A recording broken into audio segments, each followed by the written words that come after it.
বিবাহিতা মেয়েকে কেউ কখনো মনের জন্য ভালোবাসে না, একমাত্র দেহের লোভে তারা ভালোবাসে। অতএব আমার প্রিয় বোন, আপনি যেই যুবকের সঙ্গে স্বামীকে বাদ দিয়ে প্রেম করছেন, মাথায় রাখবেন যুবকটা আপনাকে নয়, আপনার দেহকে ভালোবাসে। ওর স্বার্থ উদ্ধার হয়ে গেলে সে আপনাকে ছেড়ে দিবে। আর স্বামী যদি আপনাকে ছেড়ে দেয়, সবচেয়ে বড় ক্ষতির শিকার আপনিই হবেন প্রিয় বোন আমার।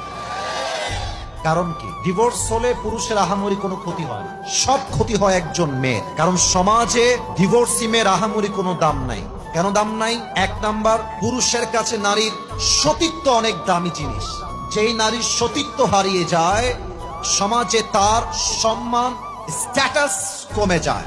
নাম্বার টু, যখন কোনো মেয়ের বিয়ের পরে ডিভোর্স হয়ে যায়, সমাজের 80% অফ পিপল মনে করে এই মেয়েটা হয়তো বা ভালো মেয়ে নয়। যদি বিবাহিতা মেয়েকে কেউ কখনো মনের জন্য ভালোবাসে না, একমাত্র দেহের লোভে তারা ভালোবাসে। অতএব আমার প্রিয় বোন, আপনি যেই যুবকের সঙ্গে স্বামীকে বাদ দিয়ে প্রেম করছেন, মাথায় রাখবেন যুবকটা আপনাকে নয়, আপনার দেহকে ভালোবাসে। ওর স্বার্থ উদ্ধার হয়ে গেলে সে আপনাকে ছেড়ে দিবে। আর স্বামী যদি আপনাকে ছেড়ে দেয়, সবচেয়ে বড় ক্ষতির শিকার আপনিই হবেন প্রিয় বোন আমার। কারণ কি, ডিভোর্স হলে পুরুষের আহামরি কোনো ক্ষতি হয় না, সব ক্ষতি হয় একজন মেয়ের। কারণ সমাজে ডিভোর্সি মেয়ের আহামরি কোনো দাম নাই।